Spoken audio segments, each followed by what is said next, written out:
La philosophie maudite de Spinoza, censurée pendant des siècles, révélée aujourd'hui, la philosophie maudite de Spinoza. Avez-vous déjà imaginé qu'un seul homme puisse être si dangereux que sa propre communauté le maudit pour l'éternité? Qu'une seule idée puisse faire trembler les fondements de toute la civilisation occidentale? Qu'une philosophie puisse être si révolutionnaire qu'elle reste censurée pendant 3 siècles? Si vous aimez les histoires inspirantes qui changent notre vision du monde, n'oubliez pas de vous abonner à la chaîne pour ne manquer aucun moment de cette incroyable révélation. Et dites-moi dans les commentaires de quel pays vous regardez cette vidéo et à quelle heure vous la découvrez. Si vous regardez sur votre téléphone, un petit like aide énormément à faire découvrir cette histoire à plus de personnes. Aujourd'hui, nous plongeons dans l'histoire de Baruch Spinoza, l'homme dont les idées étaient si dangereuses qu'elles ont été interdites, brûlées, et leurs auteurs persécutés pendant des siècles.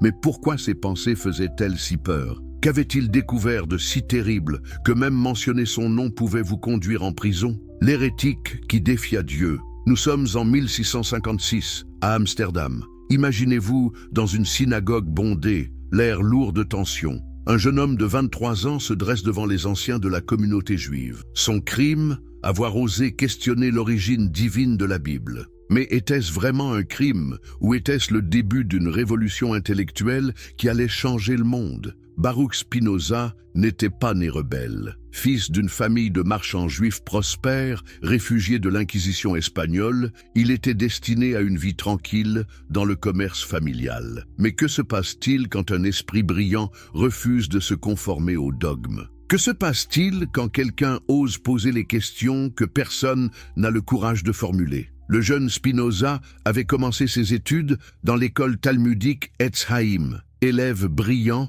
il maîtrisait parfaitement l'hébreu, le latin et possédait une connaissance approfondie des textes sacrés. Mais c'est précisément cette connaissance qui allait le perdre. En étudiant les textes avec la rigueur d'un érudit, il découvrit des incohérences troublantes. Comment Moïse avait-il pu écrire sa propre mort dans le Deutéronome? Comment les mêmes événements pouvaient-ils être racontés différemment selon les livres? Ces questions, Spinoza les posa d'abord timidement, puis avec une audace croissante. Était-il possible que les textes saints aient été écrits par des hommes et non dictés directement par Dieu? Cette idée, aujourd'hui banale dans les universités, était alors littéralement explosive. Elle remettait en question non seulement l'autorité religieuse, mais tout l'édifice social et politique de l'époque. La communauté juive d'Amsterdam était dans une position particulièrement délicate. Réfugiés de l'Inquisition, ils avaient trouvé refuge dans les Pays-Bas protestants, mais leur situation restait précaire. Ils ne pouvaient se permettre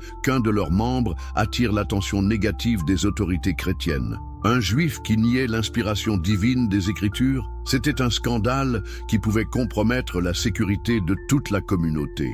Mais Spinoza ne se contenta pas de questionner l'origine des textes. Il alla plus loin, beaucoup plus loin. Il commença à développer une vision radicalement nouvelle de Dieu, de la nature et de l'homme. Une vision si révolutionnaire qu'elle allait faire de lui l'homme le plus dangereux de son époque. Le 27 juillet 1656, dans la synagogue portugaise d'Amsterdam, les dirigeants de la communauté prononçaient le hérem le plus célèbre de l'histoire. Écoutez ces mots terrifiants. Par la sentence des anges et le jugement des saints, nous excommunions, chassons, maudissons et exécrons Baruch de Spinoza. Maudit soit-il le jour, maudit soit-il la nuit, maudit soit-il quand il se couche, et maudit soit-il quand il se lève, maudit soit-il quand il sort, et maudit soit-il quand il rentre. Pouvez-vous imaginer la force de ces mots? Pouvez-vous concevoir ce que cela représente d'être maudit par sa propre communauté, rejeté par sa famille, condamné à l'isolement total? Mais était-ce vraiment Spinoza qui était dangereux,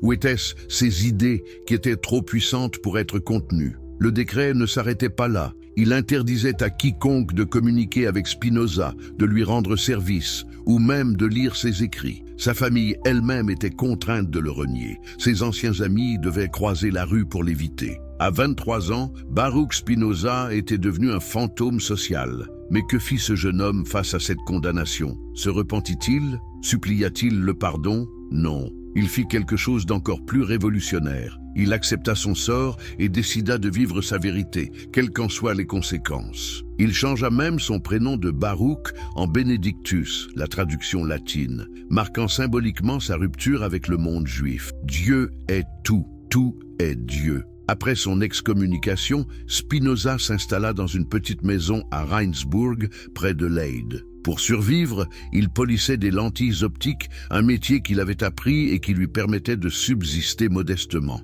Mais son véritable travail se déroulait dans le secret de sa chambre, où il élaborait la philosophie la plus dangereuse de l'histoire occidentale. Quelle était cette idée si révolutionnaire qu'elle faisait trembler les pouvoirs établis? Spinoza avait développé une conception de Dieu qui détruisait littéralement tous les fondements de la religion organisée. Pour lui, Dieu et la nature n'étaient qu'une seule et même chose. Deus sive natura, disait-il en latin, Dieu, c'est-à-dire la nature. Mais comprenez-vous ce que cela signifie? Si Dieu est la nature, alors Dieu n'est pas un être personnel qui récompense les bons et punit les méchants. Dieu n'est pas assis sur un trône quelque part dans les cieux, surveillant nos actions et jugeant nos âmes. Dieu est tout. La pierre, l'arbre, l'animal, l'homme, les étoiles, tout l'univers dans son ensemble. Cette vision éliminait d'un coup toute la hiérarchie religieuse. À quoi bon des prêtres, des rabbins, des imams, si Dieu n'est pas séparé de la création? À quoi bon des temples,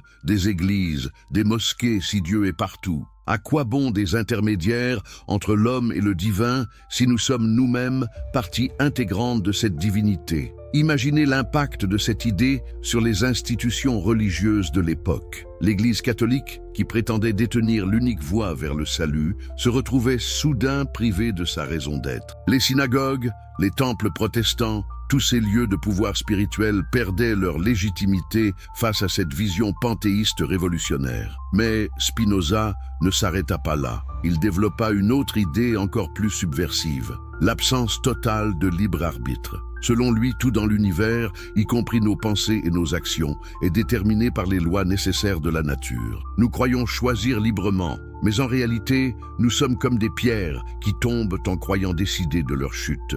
Réfléchissez aux conséquences de cette idée. Si nous n'avons pas de libre arbitre, comment peut-on nous tenir responsables de nos actions? Comment peut-on nous punir pour nos péchés si nous n'avons pas choisi de les commettre? Comment peut-on nous récompenser pour nos bonnes actions si elles étaient déterminées par la nécessité naturelle? Cette vision détruisait complètement le système moral traditionnel. Fini les notions de péché, de culpabilité, de mérite et de démérite. Fini les menaces de l'enfer et les promesses du paradis. L'homme n'était ni bon ni mauvais par nature. Il était simplement un être naturel, soumis aux mêmes lois que tous les autres phénomènes de l'univers. Pour Spinoza, les émotions humaines comme la colère, la haine, l'amour, la joie n'étaient pas des mystères inexplicables, mais des phénomènes naturels qu'on pouvait comprendre et expliquer rationnellement. Je considérerais les actions et les appétits humains comme s'il s'agissait de lignes, de surface et de volume,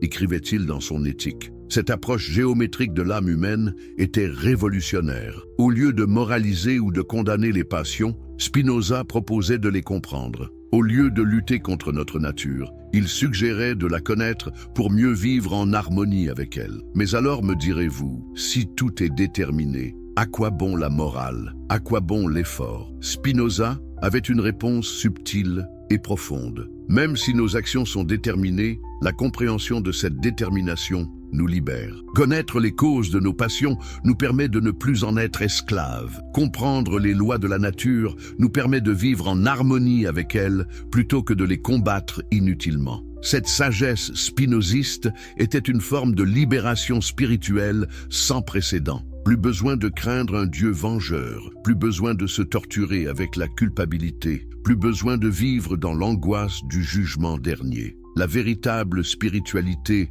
consistait à comprendre notre place dans l'ordre naturel et à y trouver une paix profonde. La politique explosive. Mais la philosophie de Spinoza ne s'arrêtait pas à la métaphysique et à la morale. Elle avait aussi des implications politiques explosives qui allaient influencer tout le développement de la démocratie moderne. Dans son traité théologico-politique, publié anonymement en 1670, il développait des idéas qui ne seraient acceptés qu'au siècle suivant. Quelle était la vision politique de cet homme dangereux? Spinoza soutenait que l'État existait pour garantir la liberté de ses citoyens et non pour les asservir. Cette idée peut nous paraître évidente aujourd'hui, mais elle était révolutionnaire à une époque où les rois prétendaient régner par droit divin. Pour Spinoza, aucun gouvernement ne pouvait légitimement prétendre à l'obéissance aveugle. Le pouvoir politique devait se justifier par son utilité pour la société. Un roi qui opprimait son peuple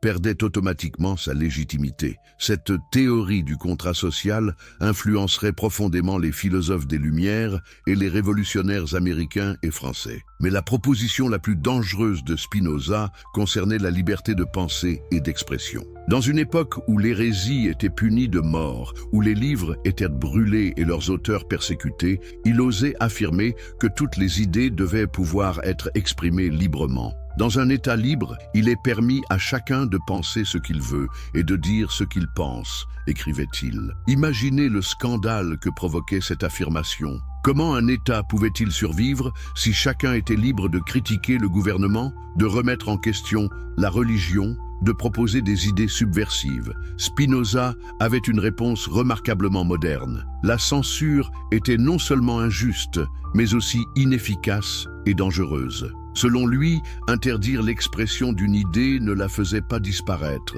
mais la rendait plus attrayante et plus dangereuse. Les idées censurées se propageaient dans la clandestinité, déformées et radicalisées. Mieux valait permettre un débat ouvert où les bonnes idées pouvaient triompher des mauvaises par la force de la raison. Cette confiance dans la raison humaine était peut-être l'aspect le plus révolutionnaire de la pensée spinoziste. À une époque où l'autorité religieuse et politique exigeait une obéissance aveugle, Spinoza faisait confiance à la capacité de chaque individu de distinguer le vrai du faux, le juste de l'injuste. Il allait encore plus loin en proposant une séparation complète entre l'Église et l'État. Selon lui, la religion était une affaire privée qui ne concernait que la conscience individuelle. L'État n'avait pas le droit d'imposer une croyance particulière, ni de persécuter ceux qui avaient des opinions religieuses différentes. Cette idée de tolérance religieuse était extraordinairement avancée pour l'époque. Nous vivions encore dans un monde déchiré par les guerres de religion,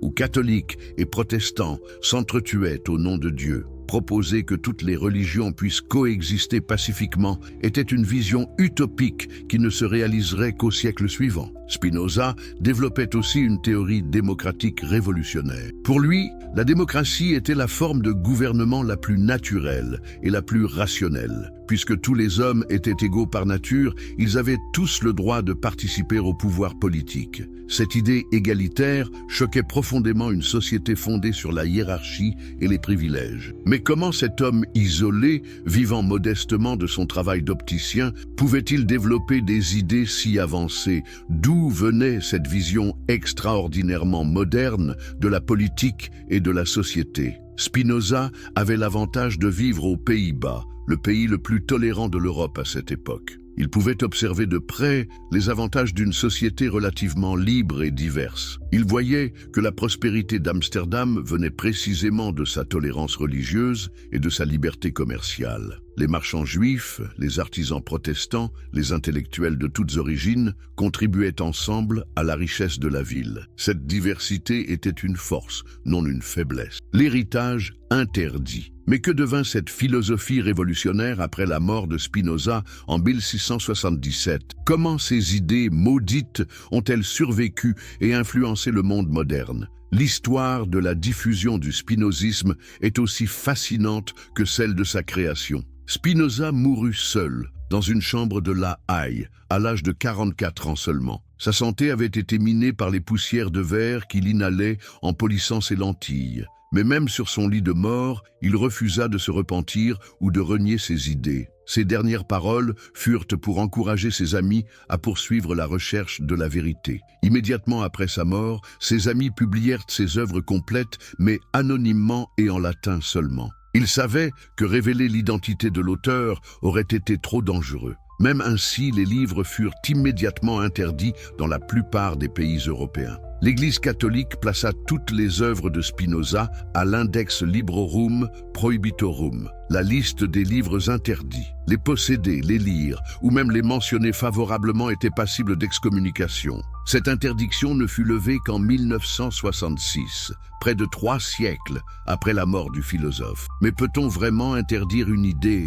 Peut-on empêcher la vérité de se propager ? L'histoire nous montre que les idées de Spinoza, malgré la censure, ont continué à circuler clandestinement. Elles ont influencé secrètement toute une génération de penseurs qui allaient changer le monde. Voltaire, le champion de la tolérance religieuse, avait lu Spinoza et s'en inspirait sans oser le citer. Diderot et les encyclopédistes puisaient dans ces idées pour développer leur vision matérialiste du monde. Même Kant, qui critiquait officiellement le spinozisme, en subissait profondément l'influence. Au XIXe siècle, l'influence de Spinoza devint plus évidente. Hegel voyait en lui un précurseur de sa propre philosophie. Marx s'inspirait de sa vision matérialiste pour développer sa critique du capitalisme. Freud reconnaissait sa dette envers celui qui avait le premier proposé une approche scientifique des passions humaines. Mais c'est peut-être au XXe siècle que l'influence de Spinoza devint la plus manifeste. Einstein, qui révolutionna notre compréhension de l'univers, se réclamait ouvertement du Dieu de Spinoza. Pour lui, comme pour le philosophe maudit, Dieu était les lois éternelles de la nature, non un être personnel qui intervenait dans les affaires humaines. Aujourd'hui, à l'ère de l'écologie et de la crise climatique, les idées de Spinoza sont plus actuelles que jamais. Sa vision d'une nature dont l'homme fait partie intégrante, sa critique de l'anthropocentrisme, sa conception holistique de l'univers résonnent avec nos préoccupations contemporaines. Les neurosciences modernes confirment aussi ses intuitions sur le déterminisme et l'illusion du libre arbitre. Nos décisions sont effectivement influencées par des processus inconscients que nous ne contrôlons pas. Mais cette découverte, loin de nous désespérer, peut nous libérer de la culpabilité inutile et nous aider à mieux nous comprendre. Finalement, pourquoi la philosophie de Spinoza continue-t-elle à déranger ? Pourquoi ces idées restent-elles dangereuses aujourd'hui ? Peut-être parce qu'elles nous obligent à repenser complètement notre place dans l'univers, nos relations avec les autres, notre rapport au pouvoir et à l'autorité. Spinoza nous invite à abandonner nos illusions rassurantes sur notre libre arbitre, notre importance cosmique, notre destinée éternelle. Mais en échange, il nous offre quelque chose de plus précieux. La possibilité de vivre en harmonie avec la nature, de comprendre nos émotions, de construire une société vraiment libre et tolérante. Cette philosophie maudite est peut-être la plus libératrice de toutes. Elle nous apprend que nous n'avons pas besoin de craindre un Dieu vengeur, de nous soumettre à des autorités illégitimes ou de vivre dans l'angoisse de notre mortalité. Nous pouvons trouver la paix et la joie dans la compréhension de notre place naturelle dans l'ordre éternel des choses. N'est-ce pas là une vision extraordinairement moderne et nécessaire pour notre époque troublée? La philosophie maudite de Spinoza. Introduction. Avez-vous déjà imaginé qu'un seul homme puisse être si dangereux que sa propre communauté le maudit pour l'éternité? Qu'une seule idée puisse faire trembler les fondements de toute la civilisation occidentale? Qu'une philosophie puisse être si révolutionnaire qu'elle reste censurée pendant 3 siècles? Si vous aimez les histoires inspirantes qui changent notre vision du monde, n'oubliez pas de vous abonner à la chaîne pour ne manquer aucun moment de cette incroyable révélation. Et dites-moi dans les commentaires de quel pays vous regardez cette vidéo et à quelle heure vous la découvrez. Si vous regardez sur votre téléphone, un petit like aide énormément à faire découvrir cette histoire à plus de personnes. Aujourd'hui, nous plongeons dans l'histoire de Baruch Spinoza, l'homme dont les idées étaient si dangereuses qu'elles ont été interdites, brûlées et leurs auteurs persécutés pendant des siècles. Mais pourquoi ces pensées faisaient-elles si peur? Qu'avait-il découvert de si terrible que même mentionner son nom pouvait vous conduire en prison? L'hérétique qui défia Dieu. Nous sommes en 1656 à Amsterdam. Imaginez-vous dans une synagogue bondée, l'air lourd de tension. Un jeune homme de 23 ans se dresse devant les anciens de la communauté juive. Son crime? Avoir osé questionner l'origine divine de la Bible. Mais était-ce vraiment un crime ou était-ce le début d'une révolution intellectuelle qui allait changer le monde? Baruch Spinoza n'était pas né rebelle. Fils d'une famille de marchands juifs prospères, réfugié de l'Inquisition espagnole, il était destiné à une vie tranquille dans le commerce familial. Mais que se passe-t-il quand un esprit brillant refuse de se conformer aux dogmes? Que se passe-t-il quand quelqu'un ose poser les questions que personne n'a le courage de formuler? Le jeune Spinoza avait commencé ses études dans l'école talmudique Etz Haïm. Élève brillant, il maîtrisait parfaitement l'hébreu, le latin, et possédait une connaissance approfondie des textes sacrés. Mais c'est précisément cette connaissance qui allait le perdre. En étudiant les textes avec la rigueur d'un érudit, il découvrit des incohérences troublantes. Comment Moïse avait-il pu écrire sa propre mort dans le Deutéronome? Comment les mêmes événements pouvaient-ils être racontés différemment selon les livres? Ces questions, Spinoza les posa d'abord timidement, puis avec une audace croissante. Était-il possible que les textes saints aient été écrits par des hommes et non dictés directement par Dieu? Cette idée, aujourd'hui banale dans les universités, était alors littéralement explosive. Elle remettait en question non seulement l'autorité religieuse, mais tout l'édifice social et politique de l'époque. La communauté juive d'Amsterdam était dans une position particulièrement délicate. Réfugiés de l'Inquisition, ils avaient trouvé refuge dans les Pays-Bas protestants, mais leur situation restait précaire. Ils ne pouvaient se permettre qu'un de leurs membres attire l'attention négative des autorités chrétiennes. Un juif qui niait l'inspiration divine des Écritures, c'était un scandale qui pouvait compromettre la sécurité de toute la communauté. Mais Spinoza ne se contenta pas de questionner l'origine des textes. Il alla plus loin, beaucoup plus loin. Il commença à développer une vision radicalement nouvelle de Dieu, de la nature et de l'homme. Une vision si révolutionnaire qu'elle allait faire de lui l'homme le plus dangereux de son époque. Le 27 juillet 1656, dans la synagogue portugaise d'Amsterdam, les dirigeants de la communauté prononçaient le hérem le plus célèbre de l'histoire. Écoutez ces mots terrifiants. Par la sentence des anges et le jugement des saints, nous excommunions, chassons, maudissons et exécrons Baruch de Spinoza. Baruch, maudit soit-il le jour, maudit soit-il la nuit, maudit soit-il quand il se couche, et maudit soit-il quand il se lève, maudit soit-il quand il sort, et maudit soit-il quand il rentre. Pouvez-vous imaginer la force de ces mots? Pouvez-vous concevoir ce que cela représente d'être maudit par sa propre communauté, rejeté par sa famille,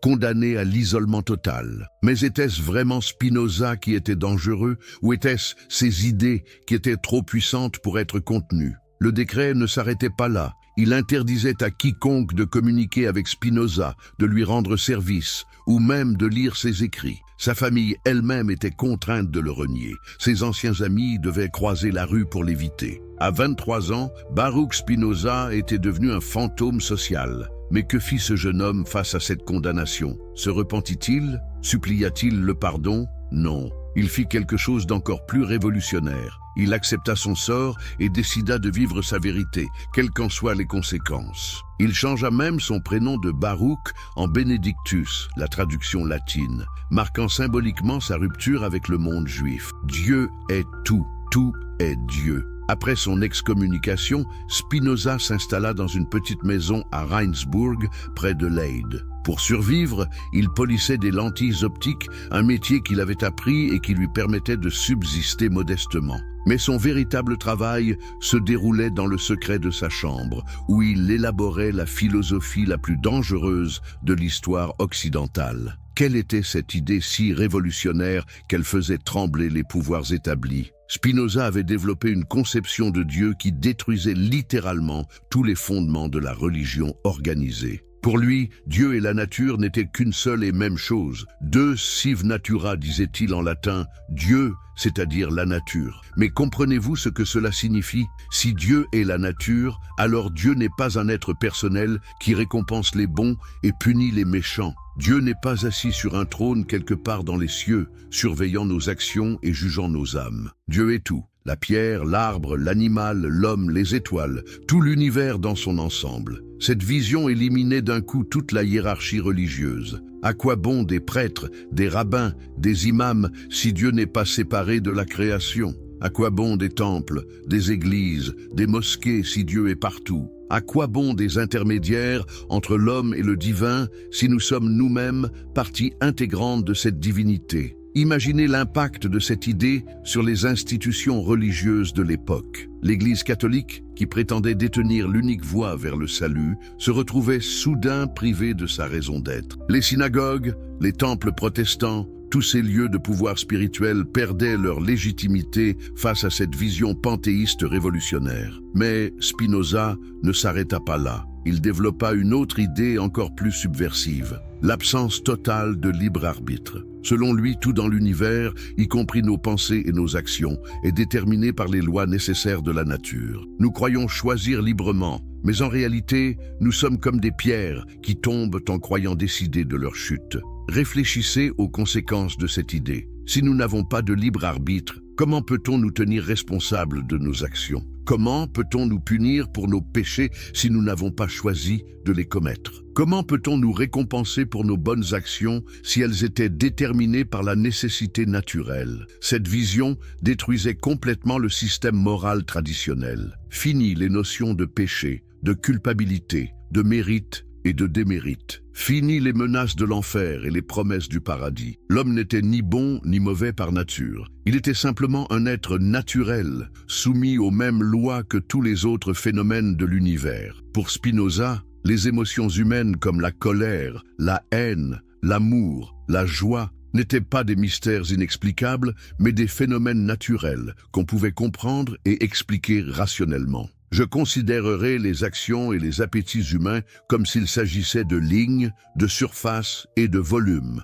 écrivait-il dans son Éthique. Cette approche géométrique de l'âme humaine était révolutionnaire. Au lieu de moraliser ou de condamner les passions, Spinoza proposait de les comprendre. Au lieu de lutter contre notre nature, il suggérait de la connaître pour mieux vivre en harmonie avec elle. Mais alors me direz-vous, si tout est déterminé, à quoi bon la morale? À quoi bon l'effort? Spinoza avait une réponse subtile et profonde. Même si nos actions sont déterminées, la compréhension de cette détermination nous libère. Connaître les causes de nos passions nous permet de ne plus en être esclaves. Comprendre les lois de la nature nous permet de vivre en harmonie avec elles plutôt que de les combattre inutilement. Cette sagesse spinoziste était une forme de libération spirituelle sans précédent. Plus besoin de craindre un Dieu vengeur, plus besoin de se torturer avec la culpabilité, plus besoin de vivre dans l'angoisse du jugement dernier. La véritable spiritualité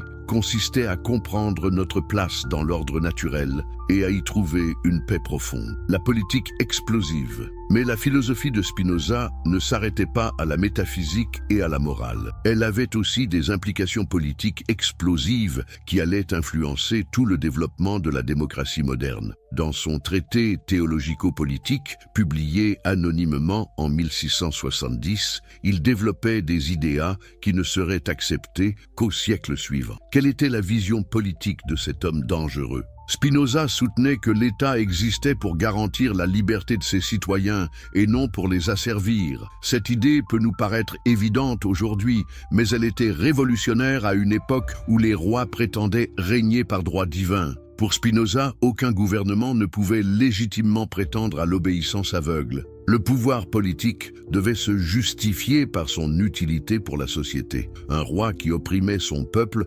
perdait automatiquement sa légitimité. Cette théorie du contrat social influencerait profondément les philosophes des Lumières et les révolutionnaires américains et français. Mais la proposition la plus dangereuse de Spinoza concernait la liberté de pensée et d'expression. Dans une époque où l'hérésie était punie de mort, où les livres étaient brûlés et leurs auteurs persécutés, il osait affirmer que toutes les idées devaient pouvoir être exprimées librement. Dans un État libre, il est permis à chacun de penser ce qu'il veut et de dire ce qu'il pense, écrivait-il. Imaginez le scandale que provoquait cette affirmation. Comment un État pouvait-il survivre si chacun était libre de critiquer le gouvernement, de remettre en question la religion, de proposer des idées subversives? Spinoza avait une réponse remarquablement moderne. La censure était non seulement injuste, mais aussi inefficace et dangereuse. Selon lui, interdire l'expression d'une idée ne la faisait pas disparaître,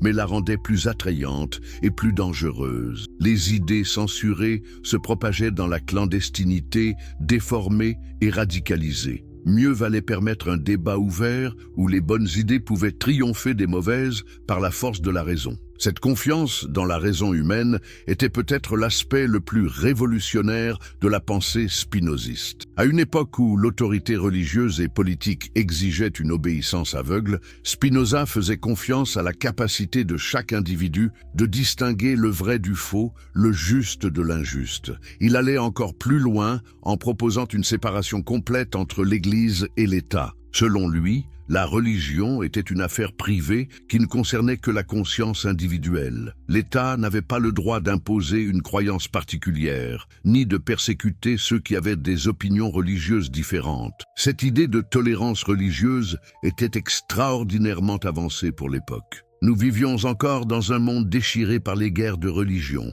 où catholiques et protestants s'entretuaient au nom de Dieu. Proposer que toutes les religions puissent coexister pacifiquement était une vision utopique qui ne se réaliserait qu'au siècle suivant. Spinoza développait aussi une théorie démocratique révolutionnaire. Pour lui, la démocratie était la forme de gouvernement la plus naturelle et la plus rationnelle. Puisque tous les hommes étaient égaux par nature, ils avaient tout le droit de participer au pouvoir politique.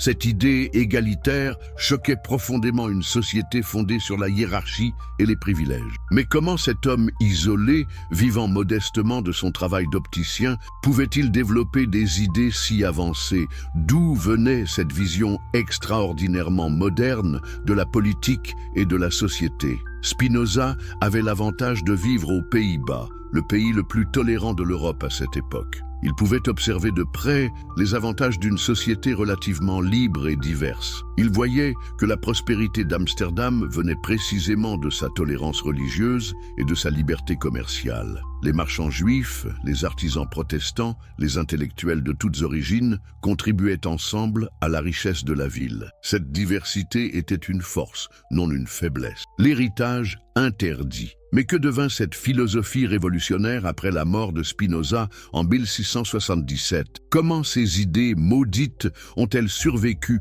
et influencé le monde moderne? L'histoire de la diffusion du spinozisme est aussi fascinante que celle de sa création. Spinoza mourut seul, dans une chambre de La Haye, à l'âge de 44 ans seulement. Sa santé avait été minée par les poussières de verre qu'il inhalait en polissant ses lentilles. Mais même sur son lit de mort, il refusa de se repentir ou de renier ses idées. Ses dernières paroles furent pour encourager ses amis à poursuivre la recherche de la vérité. Immédiatement après sa mort, ses amis publièrent ses œuvres complètes, mais anonymement et en latin seulement. Il savait que révéler l'identité de l'auteur aurait été trop dangereux. Même ainsi, les livres furent immédiatement interdits dans la plupart des pays européens. L'Église catholique plaça toutes les œuvres de Spinoza à l'Index Librorum Prohibitorum, la liste des livres interdits. Les posséder, les lire ou même les mentionner favorablement étaient passibles d'excommunication. Cette interdiction ne fut levée qu'en 1966,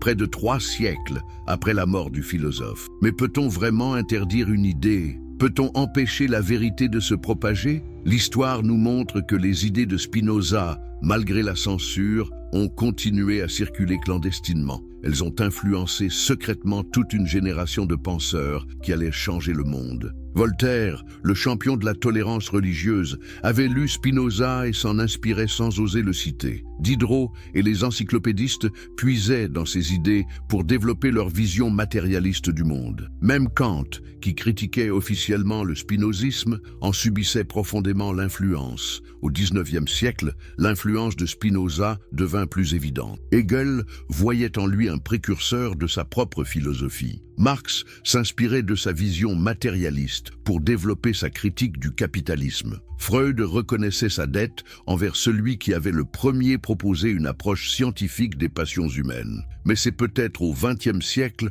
que l'influence de Spinoza devint la plus manifeste. Einstein, qui révolutionna notre compréhension de l'univers, se réclamait ouvertement du Dieu de Spinoza. Pour lui, comme pour le philosophe maudit, Dieu était les lois éternelles de la nature, non un être personnel qui intervenait dans les affaires humaines. Aujourd'hui, à l'ère de l'écologie et de la crise climatique, les idées de Spinoza sont plus actuelles que jamais. Sa vision d'une nature dont l'homme fait partie intégrante, sa critique de l'anthropocentrisme, sa conception holistique de l'univers résonnent avec nos préoccupations contemporaines. Les neurosciences modernes confirment aussi ces intuitions sur le déterminisme et l'illusion du libre arbitre. Nos décisions sont effectivement influencées par des processus inconscients que nous ne contrôlons pas. Mais cette découverte, loin de nous désespérer, peut nous libérer de la culpabilité inutile et nous aider à mieux nous comprendre. Finalement, pourquoi la philosophie de Spinoza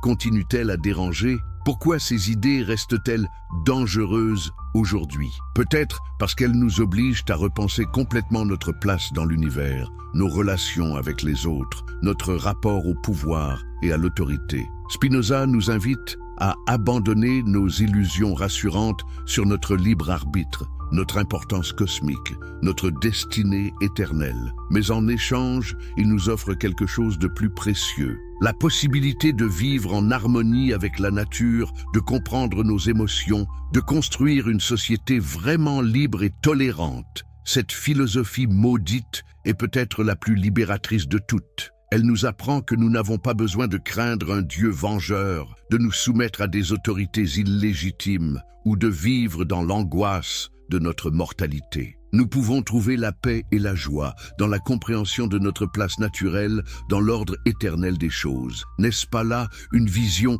extraordinairement moderne et nécessaire pour notre époque troublée? L'héritage interdit qui façonna le monde moderne. Mais attendez, avant de découvrir comment les idées de Spinoza ont secrètement construit notre monde moderne, si vous aimez ces histoires inspirantes qui révèlent les vérités cachées de l'histoire, n'oubliez pas de vous abonner à la chaîne pour ne manquer aucun de ces moments révélateurs. Et dites-moi dans les commentaires de quel pays vous nous regardez et à quelle heure vous découvrez cette histoire. Si vous regardez sur votre téléphone, un petit like aide énormément à faire découvrir ces récits à plus de personnes. Imaginez un instant. Et si je vous disais que tout ce que vous considérez comme normal dans notre société moderne, la démocratie, la liberté d'expression, la séparation de l'Église et de l'État, la tolérance religieuse, vient directement des idées d'un homme qui fut maudit et excommunié il y a plus de 350 ans?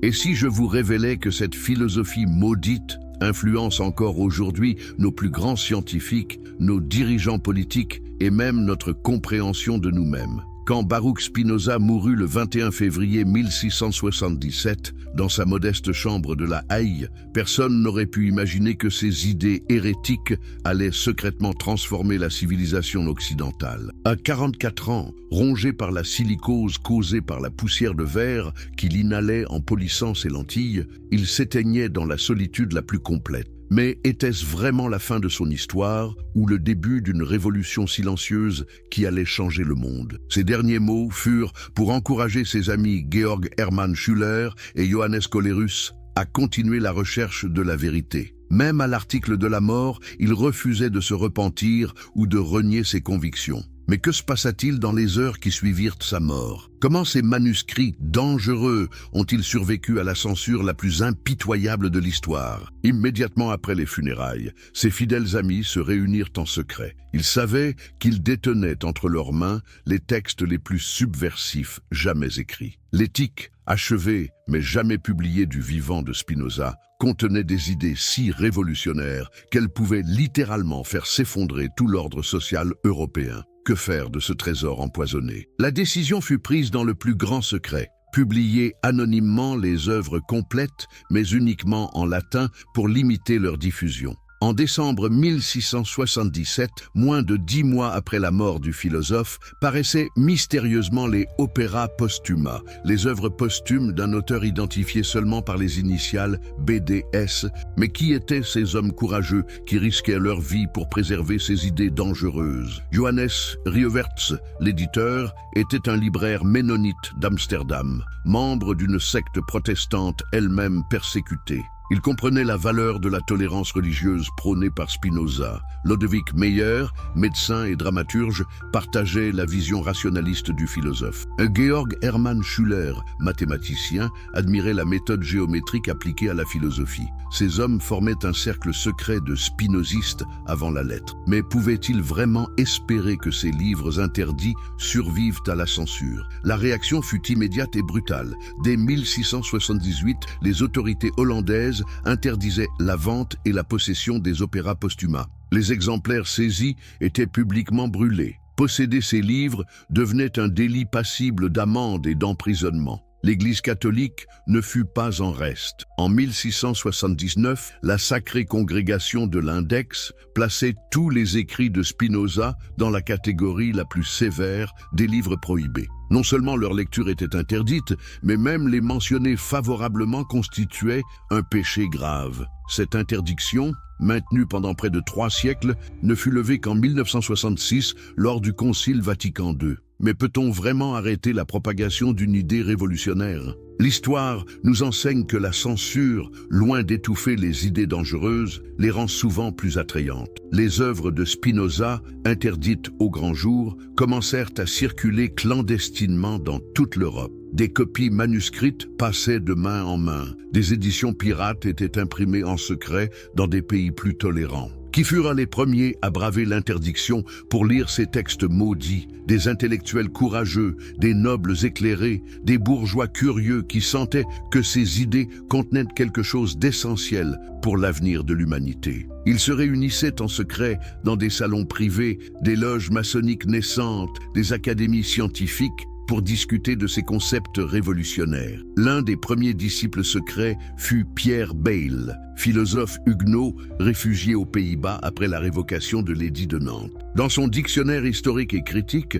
il présentait Spinoza de manière ambiguë, critiquant officiellement ses idées tout en les exposant avec une précision qui trahissait son admiration. N'était-ce pas là une forme subtile de propagande spinoziste? En Angleterre, John Toland, philosophe irlandais, développait des idées panthéistes directement inspirées de Spinoza, sans oser citer son nom. Son livre « Christianity Not Mysterious » scandalisa l'Église anglicane par ses positions rationalistes. Mais d'où venaient ces idées si ce n'est de la lecture clandestine de l'éthique? En France, la situation était encore plus périlleuse. Le royaume de Louis XIV ne tolérait aucune déviation doctrinale. Pourtant, même là, les idées spinozistes trouvaient des adeptes secrets. Le comte de Boulainvilliers, noble de haute lignée, possédait une copie manuscrite de l'éthique qu'il faisait circuler dans son cercle. Il rédigea même un essai de métaphysique directement inspiré du spinozisme. Mais comment ces idées interdites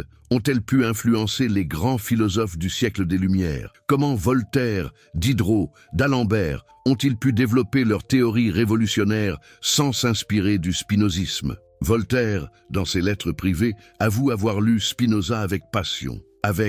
Bien qu'il critique publiquement son athéisme, il reprend nombre de ses arguments contre l'intolérance religieuse. Sa lutte contre l'infâme, l'Église catholique, n'est-elle pas directement inspirée de la critique spinoziste de la superstition? Denis Diderot va encore plus loin. Dans ses œuvres clandestines, comme la Lettre sur les aveugles, il développe un matérialisme athée qui doit beaucoup à Spinoza. Son Rêve de d'Alembert présente une vision de la nature vivante et unifiée qui rappelle étrangement le Deus sive natura spinoziste. Mais pouvait-il avouer publiquement cette filiation dangereuse? L'influence du spinozisme se manifeste aussi dans l'encyclopédie. L'article Spinoza, rédigé par Diderot lui-même, présente le philosophe de manière relativement favorable pour l'époque. Plus significatif encore, l'article Tolérance reprend presque mot pour mot les arguments du traité théologico-politique. N'était-ce pas là une forme de réhabilitation déguisée? Mais l'influence la plus spectaculaire du spinozisme se manifeste dans la Révolution française. Les révolutionnaires de 1789 reprennent les idées politiques de Spinoza sans le savoir. Souveraineté populaire, séparation des pouvoirs, liberté de conscience, égalité des citoyens. La Déclaration des droits de l'homme et du citoyen semble directement inspirée du traité politique. Robespierre lui-même, dans ses discours sur la liberté religieuse, reprend les arguments spinozistes. Quand il proclame que l'être suprême n'a pas besoin d'intermédiaires humains, ne fait-il pas écho au Dieu nature de Spinoza? Quand il dénonce les prêtres menteurs, ne reprend-il pas la critique spinoziste de la superstition organisée? Mais l'influence du spinozisme ne se limite pas à la France révolutionnaire. En Allemagne, elle transforme complètement la philosophie. Lessing, dans ses conversations avec Jacobi, avoue être spinoziste. Il n'y a pas d'autre philosophie que celle de Spinoza, déclare-t-il courageusement. Cette révélation déclenche la fameuse querelle du spinozisme qui secoue l'Allemagne intellectuelle. Jacobi publie ses lettres sur la doctrine de Spinoza pour dénoncer le spinozisme de son époque. Mais paradoxalement, cette polémique ne fait qu'accroître l'influence du philosophe maudit. Goethe, le plus grand écrivain allemand, lit Spinoza avec enthousiasme et déclare « Après Shakespeare et Linné, c'est Spinoza qui a exercé sur moi l'influence la plus forte. » Sa conception panthéiste de la nature, sa vision scientifique du monde, son rejet des superstitions ne viennent-elles pas directement de l'éthique? Mais c'est avec la philosophie idéaliste allemande que l'influence de Spinoza devient pleinement manifeste. Fichte, Schelling et surtout Hegel reconnaissent leur dette envers celui qu'ils appellent le grand Spinoza. Hegel voit en lui le précurseur de sa propre dialectique. Être spinoziste est le commencement essentiel de toute philosophie, écrit-il dans sa Science de la logique. Cette réhabilitation académique ouvre la voie à une influence encore plus profonde. Au XIXe siècle, Spinoza n'est plus seulement lu en secret par quelques initiés. Il devient une référence intellectuelle majeure, même si controversée. Karl Marx, dans sa critique de la religion et sa vision matérialiste de l'histoire, s'inspire largement du spinozisme. Son concept d'aliénation ne doit-il pas beaucoup à l'analyse spinoziste des passions tristes? Sa critique de l'idéologie dominante ne reprend-elle pas les arguments du traité théologico-politique contre la manipulation religieuse? Freud, le fondateur de la psychanalyse, reconnaît sa dette envers Spinoza. Dans une lettre à Lou Andreas Salomé, il écrit « J'avoue que j'espère atteindre par des détours l'objectif que Spinoza s'était fixé. L'approche scientifique des passions humaines, l'idée que nous pouvons nous libérer en comprenant nos déterminismes, tout cela vient directement de l'éthique. Mais c'est peut-être au XXe siècle que l'influence de Spinoza devient la plus évidente et la plus révolutionnaire. Albert Einstein, qui révolutionne notre compréhension de l'univers, se réclame ouvertement du Dieu de Spinoza. Quand on lui demande s'il croit en Dieu, il répond « Je crois au Dieu de Spinoza qui se révèle dans l'ordre harmonieux de ce qui existe, et non en un Dieu qui se préoccupe du destin et des actions des hommes. » Cette filiation entre Einstein et Spinoza n'est pas accidentelle. Les deux hommes partagent la même vision d'un univers régi par des lois éternelles et nécessaires. La relativité générale d'Einstein ne fait-elle pas écho à la substance unique de Spinoza? L'idée que l'espace et le temps sont des modes de l'être ne rappelle-t-elle pas la géométrie métaphysique de l'éthique? Mais l'influence contemporaine de Spinoza va bien au-delà de la physique. En neurosciences, Antonio Damasio montre comment les découvertes modernes sur le cerveau confirment les intuitions spinozistes. Nous ne sommes effectivement pas séparés de notre corps. Nos émotions influencent notre raison. Nous ne sommes pas des empires dans un empire. En écologie, la vision spinoziste d'une nature unifiée, dont l'homme fait partie intégrante, inspire les mouvements environnementaux contemporains. L'idée que nous devons vivre en harmonie avec la nature, plutôt que de la dominer, ne vient-elle pas directement du panthéisme spinoziste? En politique, les démocraties libérales modernes appliquent sans le savoir les principes du traité politique. Gouvernement par consentement, séparation des pouvoirs, liberté d'expression, tolérance religieuse. Les constitutions contemporaines ressemblent étrangement au programme politique de ce philosophe maudit du XVIIe siècle. Mais alors, pourquoi les idées de Spinoza continuent-elles à déranger aujourd'hui? Pourquoi certains les considèrent-elles encore comme dangereuses? Peut-être parce qu'elles remettent en question nos illusions les plus chères sur le libre arbitre, l'importance cosmique de l'humanité, la permanence de l'âme. Dans un monde encore largement dominé par les religions révélées, l'idée d'un Dieu nature impersonnel continue à choquer. Dans des sociétés fondées sur la responsabilité individuelle, la négation du libre arbitre semble subversive. Dans des cultures obsédées par la performance et la compétition, l'éthique spinoziste de l'acceptation et de la compréhension paraît révolutionnaire. Pourtant, n'est-ce pas précisément cette philosophie dont notre époque a besoin?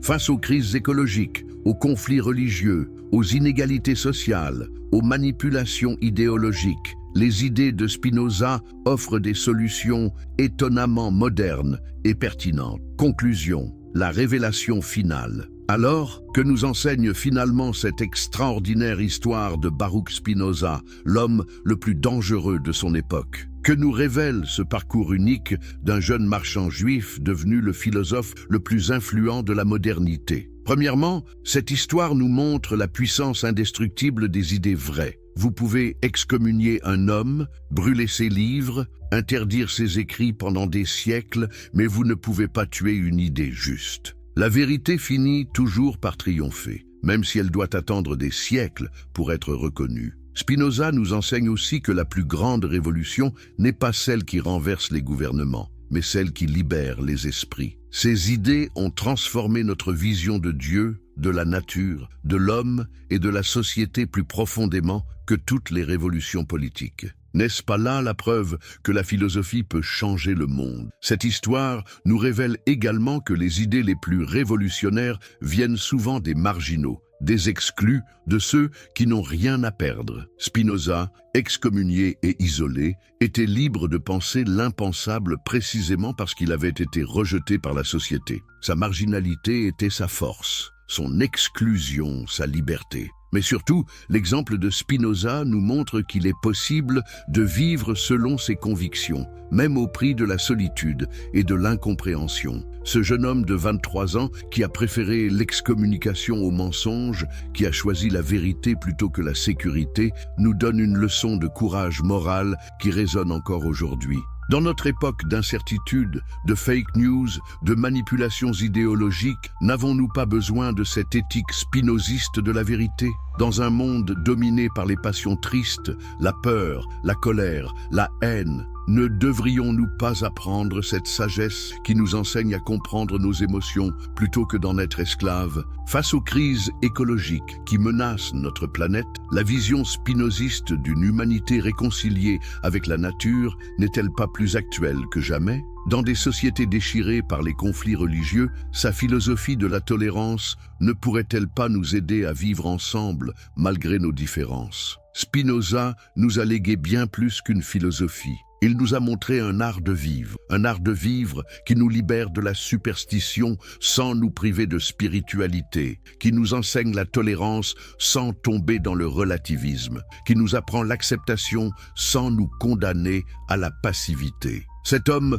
maudit qui est mort seul et incompris il y a plus de 3 siècles continue de nous accompagner dans nos questionnements les plus profonds. Ces réponses ne sont peut-être pas les nôtres, mais ces questions sont éternelles. Comment vivre librement dans un monde de contraintes? Comment trouver la paix dans un univers chaotique? Comment être heureux sans illusion? La philosophie maudite de Spinoza n'est peut-être pas maudite du tout. Elle est peut-être la plus libératrice, la plus humaine, la plus nécessaire de toutes les philosophies. Elle nous invite à abandonner nos peurs pour embrasser la connaissance, à dépasser nos préjugés pour atteindre la vérité, à transcender notre égoïsme pour découvrir notre unité profonde avec tout ce qui existe. Finalement, Baruch Spinoza nous a offert le plus beau des cadeaux, la possibilité de vivre sans peur, de penser sans limite, d'aimer sans condition. N'est-ce pas là la plus belle des révolutions? N'est-ce pas là le secret de la vraie liberté? Et vous, êtes-vous prêt à accepter cet héritage? Êtes-vous prêt à embrasser cette philosophie qui peut transformer votre vision du monde et votre façon de vivre? Le voyage dans la pensée de Spinoza ne fait que commencer. À vous de décider si vous voulez le poursuivre. Car au final, comme l'écrivait le philosophe dans sa dernière lettre, le sage ne craint pas la mort, mais aspire à comprendre la vie. Et comprendre la vie, n'est-ce pas là la plus belle des aventures humaines?